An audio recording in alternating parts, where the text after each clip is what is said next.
Welcome back, everybody. I'm excited to do this second lesson with you. It will be very similar to the first one, and we will use obviously similar materials. So you will need a cup of water, a variety of brushes, a watercolor set. Your facilitator may want to offer some color pencils for this. I would have a hair dryer available if you're going to use the color pencils. A little bit of glitter is always an option. You will need matte Mod Podge, which will be put in a small container or on a plate.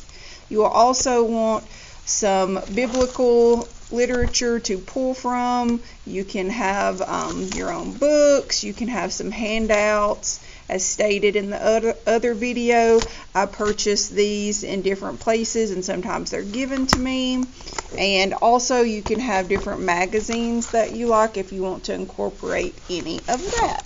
So we're going to look at some examples and then we will get started.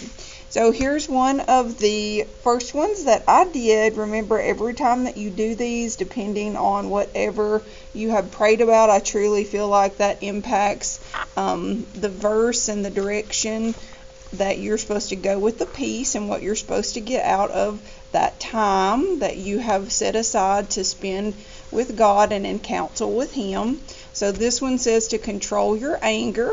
Sensible people control their temper. They earn respect by overlooking wrongs. I don't know about most of y'all, but as a woman and an artist and a very much right brain thinker, that is definitely something that I control or that I struggle with, and I'll find myself at night thinking about, well, I wish I had said this, but then when I say things, I'm like, oh, I wish I had bit my tongue. So that's definitely something that I struggle with. This was done with watercolor, and I went back in and collaged some of the verse that I pulled into the water, and I also implemented some colors from magazines, and I added some glitter on the end. Remember, this section is for notes, so anything that you feel compelled to write down, whether it's something that someone next to you shared with you or something that you gleaned from what we did, the activity, whatever you feel is laid on your heart, you can put that there. This one was done similar. The only difference is I did go back in with some color pencil and I added some of that on the piece. It's completely up to you if you do that. This one, a loyal servant, a friend is always loyal, and a brother is born to help in time of need. Speak life, let no corrupting talk come out of your mouths, but only such as is good for building up as it fits the occasion, so that it may give grace to those who hear. I struggle with speaking life sometimes into myself. I don't know if any of you struggle that. I'm good about building others up, but sometimes I will speak some negativity over my life, and I really have to work on that sometimes. As far as the art approach to this one did have some color pencil added to it. That would need to be done after your piece was dry, otherwise you would tear your work. Okay. Dreadful disappointment.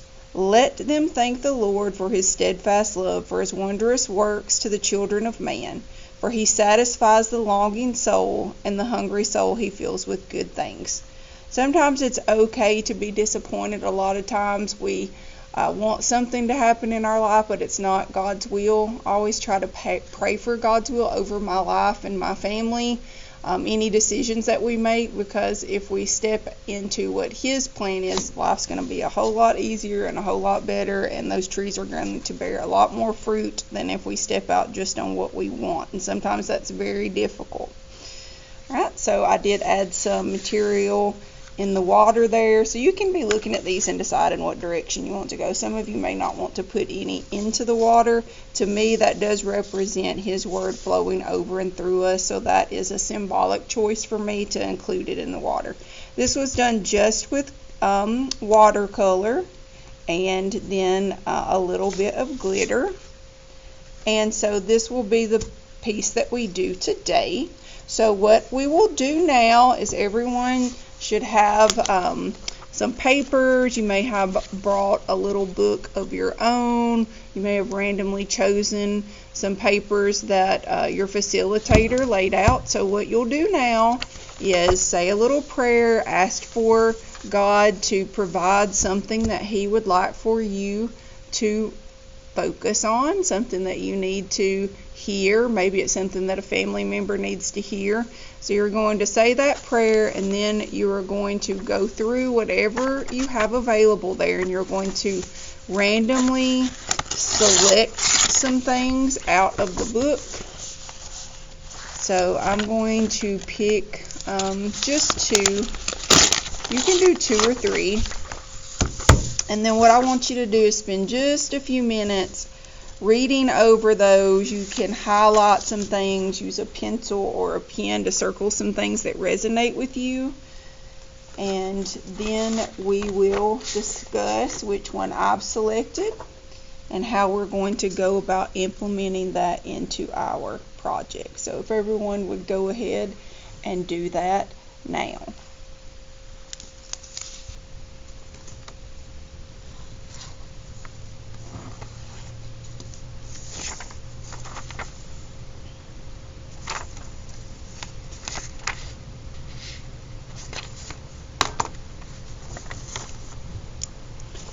Okay, so everyone should now have made some notes. You can also make notes down here or take photographs of some of this before we cut it up so that you can go back and reflect upon that at the end of the day and see what you're to glean from whatever it is that you collected. So these are the 2 that resonated with me. Building your faith on His reputation. Never let loyalty and kindness leave you. Tie them around your neck as a reminder. Write them deep within your heart. Then you will find favor with both God and people, and you will earn a good reputation. Sometimes that is very difficult to do when people are very unkind. A lot of times gossip will consume people and anger, and then they want to hear negative things about their brothers and sisters in Christ, and then when you're attacked, a lot of times you want to respond in a fleshly manner.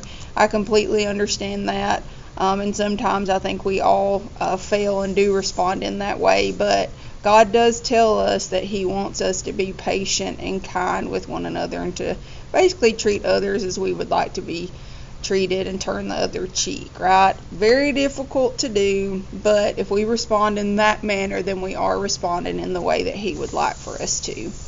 And the other one that resonated with me is living within godly boundaries. God doesn't only set boundaries for nature, but also for His children. In this way, He can give you a secure living space to move around in and to make decisions. To live beyond the boundaries God has set is to live like a fish out of water and with the illusion that you will be free. There's no freedom beyond God's boundaries, but rather death. Make your choices within His boundaries and live a fulfilling life. The Lord merely spoke, and the heavens were created. He breathed the word, and all the stars were born. He assigned the sea to His boundaries and locked the oceans in vast reservoirs. Let the whole world fear the Lord, and let everyone stand in awe of Him. For when He spoke, the world began. It appeared at His command. So those are the 2 that really resonated with me.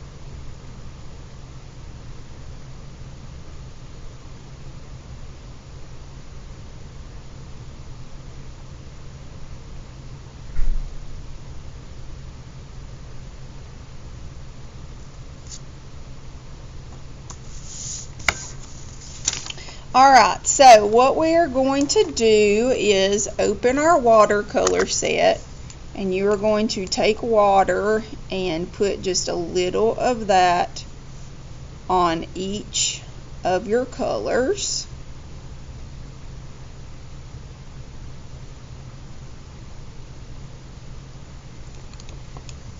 And we are going to start from the top and work our way down.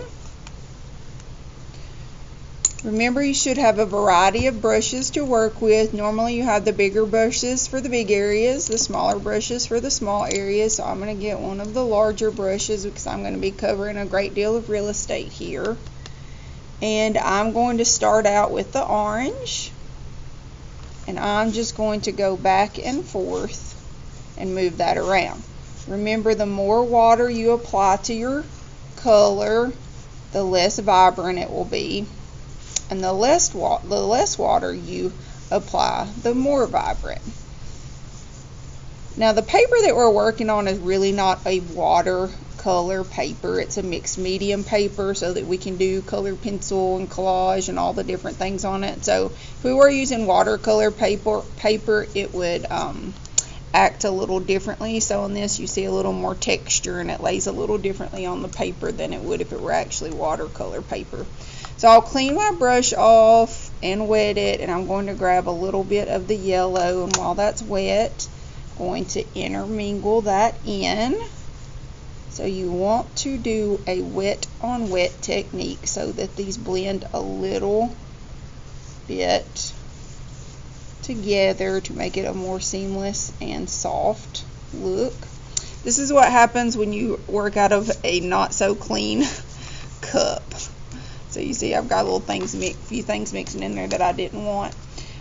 You can also add some other colors in or mix over here and create your own colors. I'm going to take some orange and mix a little red. I'm not going in completely with the red because I don't want it to be too harsh, so I'm mixing over here on my palette, and then I'm going to go in and add some of those darker colors as it gets close to the bottom.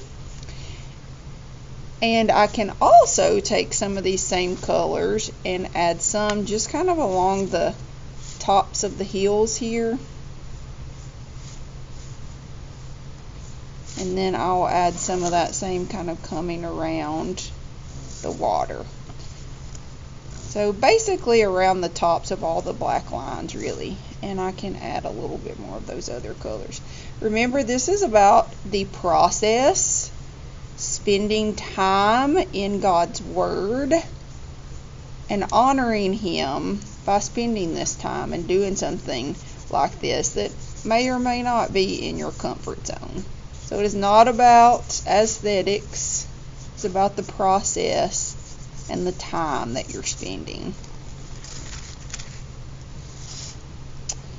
Alright, so we're cleaning our brush really well, and we're going to start applying some greens and yellows. Remember, you can mix some colors over here, so if I wanted to take a little yellow and mix in with that, I could.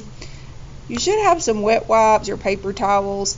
At the end, you can go in and moisten your paper towel, or if you've got a wet wipe, that's fine, and you're just barely going to dab the surfaces of these, and then that will clean them again. So if it gets a little dirty, it's okay, and you should be able to clean it at your table if that bothers you.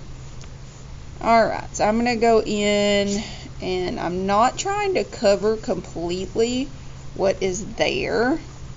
I want for all of those layers to work together. So I'm going in and adding on top. So not trying to completely get rid of what's there. I would like to add a little bit of blue to the green that I mixed.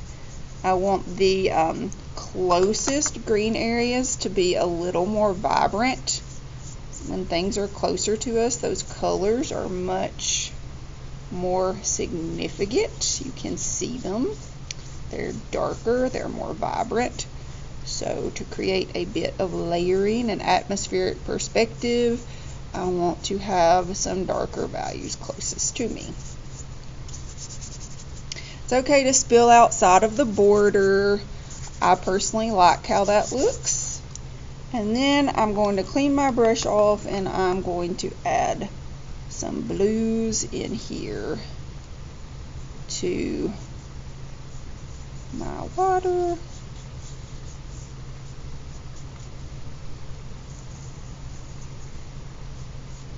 And then I'm going to add a little green. You don't want to use too much water. If you notice that there's like little balls of paper peeling up, then obviously you're using way too much water, so you want to not do that. Mine is a little wet, but it definitely is not drenched in the water. Alright, so if you wanted to add any other colors, you could. If you wanted to add some earth tones or some purples, you get to make personal choices on how you want to do that. I'm going to mix some brown and purple together and kind of go in and just add some of those here and there. That's just the feeling that I'm having today, so I feel compelled to put some of those darker tones in, and then I'll kind of pull that color here or there. So you can paint it how you want to. It doesn't have to look just like mine by any means. Alright, so you're going to let that dry, and while that's drying, you're going to come back to your papers and pick which ones you want to use. I definitely responded to both of these. This one I've read back over a couple of different times, and I do understand the message and what it's relaying, but that doesn't really resonate with me right now, so I'm going to set it aside and keep it. I may make a note later on the back of this, and maybe that's something that I need to be thinking of moving forward. Maybe he's preparing me for something about that godly boundary.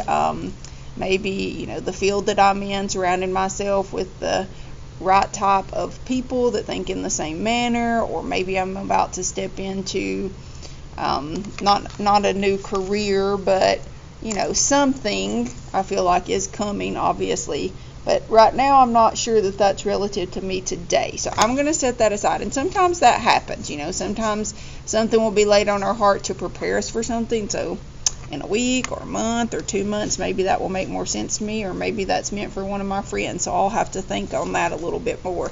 This one did resonate with me a little bit more, so I'm going to tear that out, and you could just put the top part of your paper, or whatever you want on there. For this one, and because of the book that I pull from, kind of naturally lends itself to having a title and then elaborate upon that at the bottom, but you're not always going to have that, so it's however you want to do yours.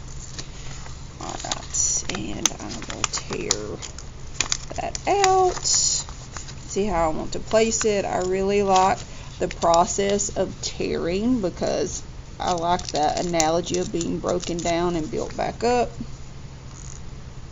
And that is just a simple reminder by doing that little process about how that happens, and we need to be open to that for sure.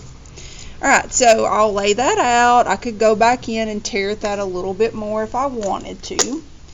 And now you're going to use your Mod Podge. Now, you want to make sure that your brush does not have water, so if you're using one of the brushes that you had, make sure you're clearing that of all the water, and you're going to go in and just brush the Mod Podge onto your paper, and then put your piece on top and go over it, and then you will do your second piece. Now at this point, if you are wanting to make sure you put the Mod Podge back on top, it will all dry clear, and a little goes a long way. But at this point, your piece may still be wet, so if you wanted to add some color pencil, you could. That's up to you, but I would make sure I dried it with the hair dryer before I did that, because you definitely don't want to tear your paper. If you did want to use the color pencil, so I'll demonstrate a little bit, even though mine's a little damp. You want to kind of color in the direction that your lines are going. So if something's from side to side, you also want to color from side to side, and then you can mix colors on top of it. You can see that this is not laying well right now because it is still damp. So you can see the purpose of not doing it unless it's dry. But you can also kind of get a sense of what that looks like. But again, you would need to dry that if you wanted to add that, because you would not be happy with yourself if you tore it. I love color, so I like the idea of adding that in, but it's completely up to you. And this could be symbolic of God's Word again. Adding vibrancy, love, color, hope to our life. But I'm not going to continue to do it because I know what's going to happen. It's going to tear it. Now, down here, you could take and tear some of that same verse up and lay some down. You could have long wavy strips of paper. You could have little pieces of paper, little fragmented pieces, and you may not want to put any at all. You know, it's completely up to you. But to me, that is symbolic of His Word pouring over us. I'm going to choose not to do any of that on this one just because I want you to kind of see what it looks like. You could add some color if this were completely dry with your color pencil and play that up a little bit. Completely up to you. And of course, the last step, if you want, you can add glitter. And everybody should know by now, I love the glitter. You do not have to add it, but if you want, you can. Make sure that your brush is not wet, and then you will just apply it to your liking wherever it is that you want it to be.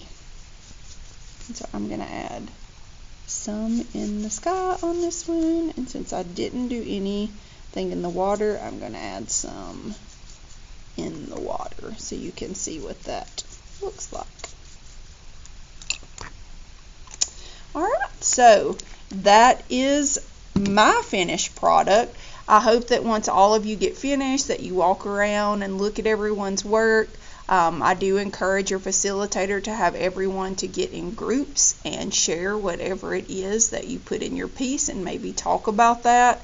A lot of times you get just as much out of that as you do with this process, and honestly it leads to so much healing discussion in an open forum like that. That I really encourage your facilitator to make sure that you are getting in small groups and just kind of talking about what your verse was and any notes that you've made. If you do not feel like talking and sharing, then obviously that is perfectly fine. But I do feel like when you set time aside, especially if it's a women's group and you're getting together like this, I hope that you're praying and that you will feel comfortable in sharing with others, because you are going to be vulnerable, and in doing so and sharing with others, you're going to let them see that you are just like them, and that may be encouraging to them. They may be going through something just like you, but they're afraid to talk about it because they're afraid of judgment. So be kind and sincere, and be loving and encouraging to one another in that open group process. I want to thank you all so much. I hope that you've enjoyed doing these videos, and I can't wait to see what all of your work looks like. I hope that you all have a blessed day, and hopefully I will get to see some of you soon. Bye.